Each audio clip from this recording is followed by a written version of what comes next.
Welcome everyone to the series of recordings about Masaaki Imai's legacy. Today I have with me António Costa, CEO of Kaizen Institute. Welcome, Antonio. Thank you, Aleix. So Antonio, let's start by taking your vision on Imai, or what is to you Masaaki Imai. So let me ask you, who is it to you? Well, Imai is the father of continuous improvement. He was one of the first to translate the turnaround of Toyota from the bankruptcy to one of the leading companies in automotive industry. So he did it writing the book, The Key to Japan's Competitive Success.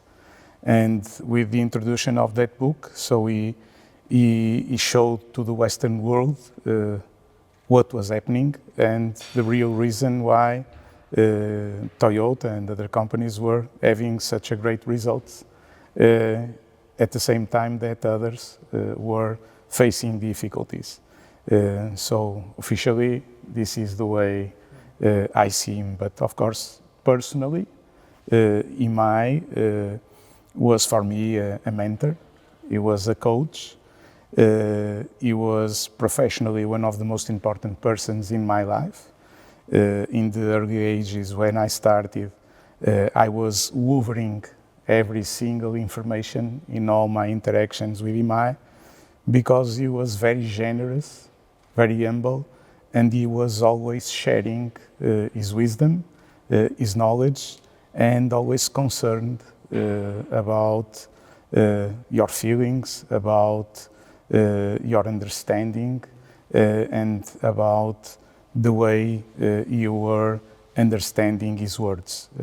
Most of the time, Imai used to use metaphors to explain things that was happening, but one of the ones that I cannot forget is first time we went to Gamba together, and he explained me that one of the most important trainings regarding Kaizen was like if he draw a circle in the floor with a chalk, and he leave me there in the middle of the plant for me to see what was happening.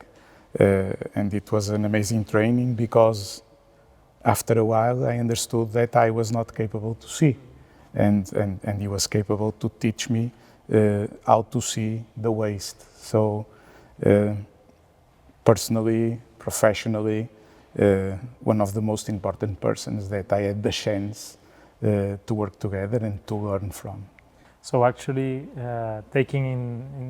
going into your professional life, how Masaaki actually changed the way you were working before you've met him and after you've met him? It's very interesting because when I was introduced to Kaizen, first time I was still a student, so I was introduced by the traditional approach. So there was a quality teacher that started to speak about Kaizen and Masaaki Imai. And at that time we were following some transparencies. It was not even slides at that time to understand some of the lessons and some of the most important ideas from the book.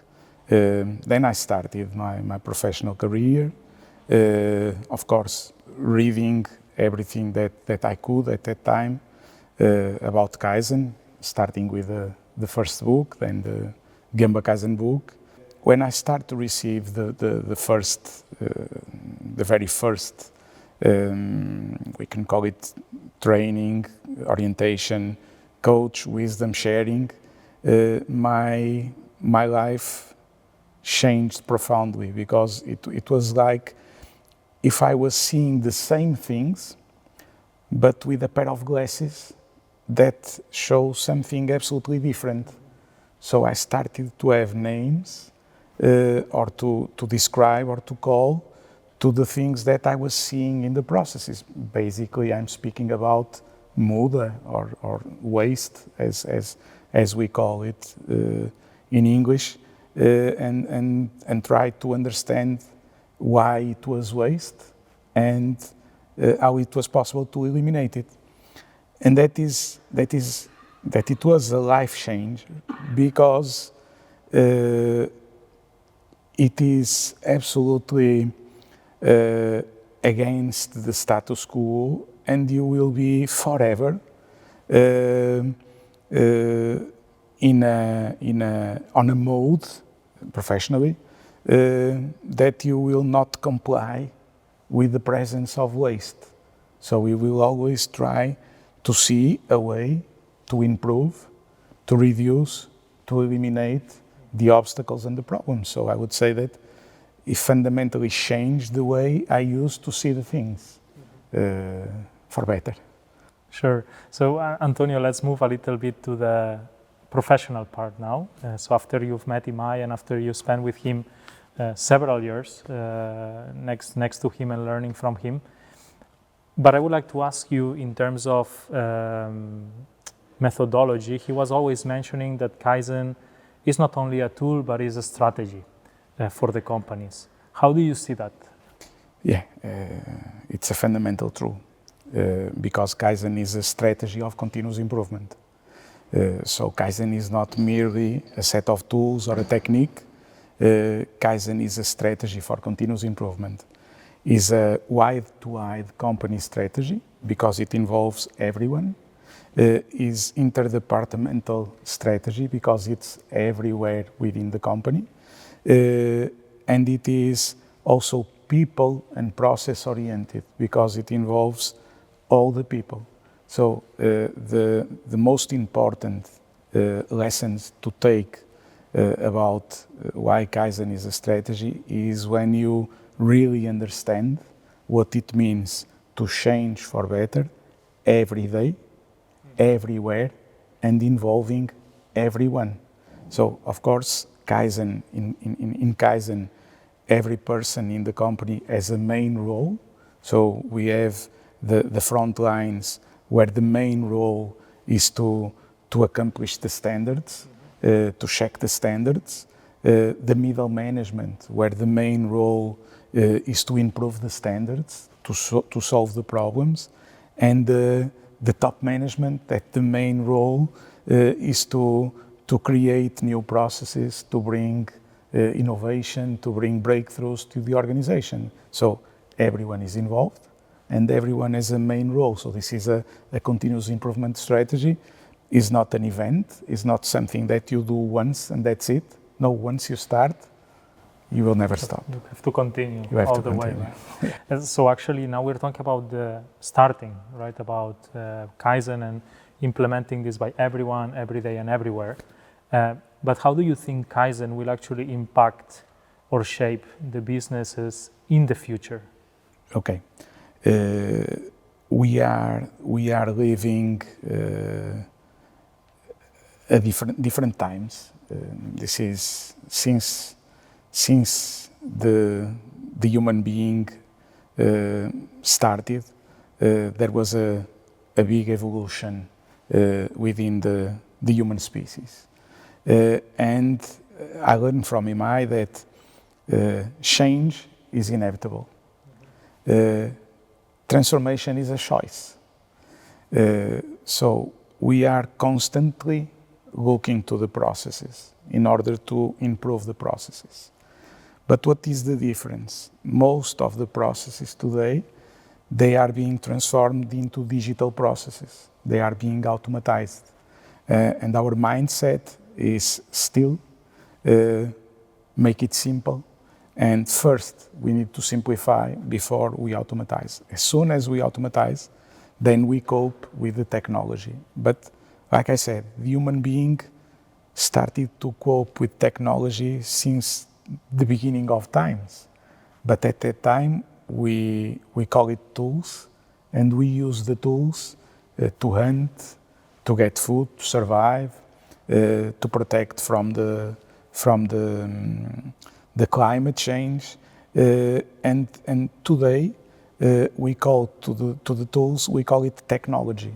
And technology, with the right use, with the right process in place, will speed up the results that we want to achieve.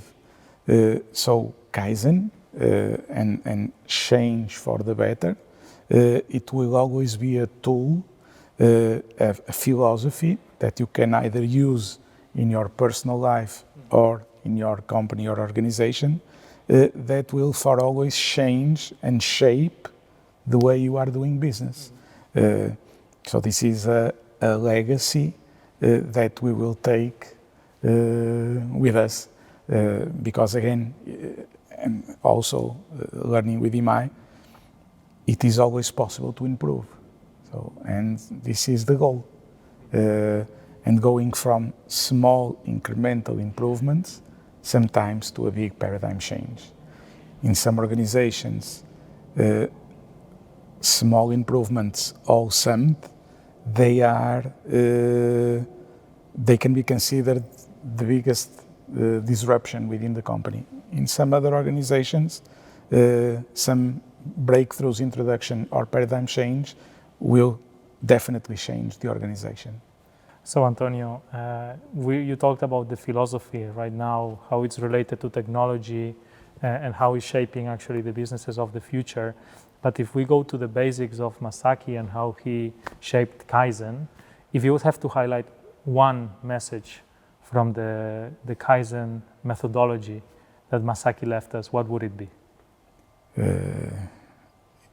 It's a difficult question because we have hundreds of quotes that Imai left us. But I would say that, and thinking a little bit, that the Kaizen strategy means that we cannot have a single day in the company without some improvement being implemented somewhere in the company. So this is one of my favorite quotes, because we know and we learn that every Gemba deteriorates. So if we do nothing, everything will naturally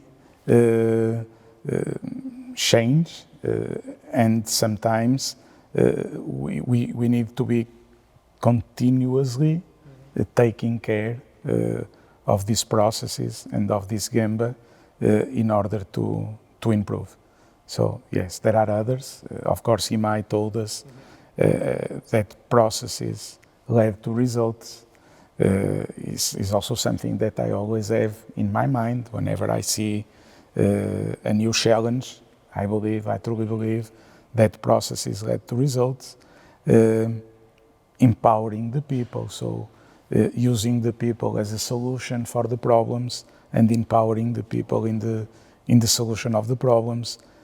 Customer-centric, that everyone is speaking today about customer centricity, and Imai wrote about that in 1986 in his first book. And yes, all these lessons, they are eternal. So Antonio, we are reaching the end, but I would like to take this last part that you started mentioning about Masaaki and all the messages that he left us. And there is one last question related to that, that I want to get your point of view, which is, what is for you Masaaki Imai's legacy? So what did he leave us, not only as Kaizen Institute, but also to the world?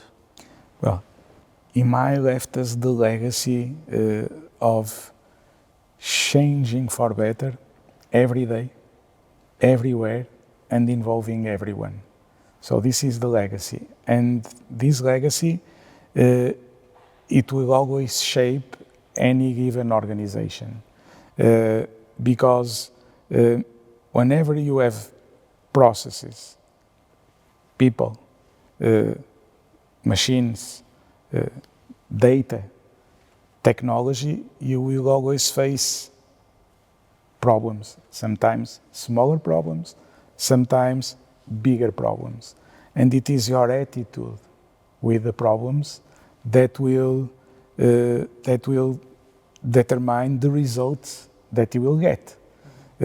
So this Kaizen approach to to the continuously improving the processes, involving the people, it is a very important legacy for the entire organization in any given sector, because we already proven with results in different sectors, because naturally we born in industry, in automotive industry, but as you know, today we are doing this in public administration, in healthcare, in retail, in bank, insurance, and that's it. So it's always possible to improve. There is always room to improve, and this is the legacy.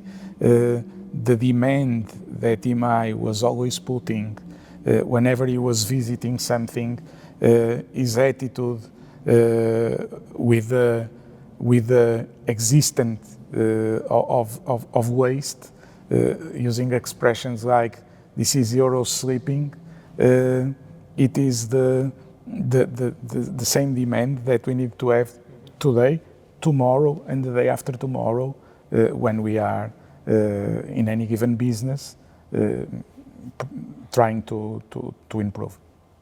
Antonio, thank you for being here with me and also for sharing the experiences that you had with Masaaki Imai. Thank you, Aleix. It's always a pleasure to speak about Imai, because it is always an opportunity to honor his memory and his legacy, like you mentioned. Thank you. To our audience, this is just the start of a series of recordings that we will be doing regarding Masaaki Imai's legacy. So please stay tuned, and I'll see you soon.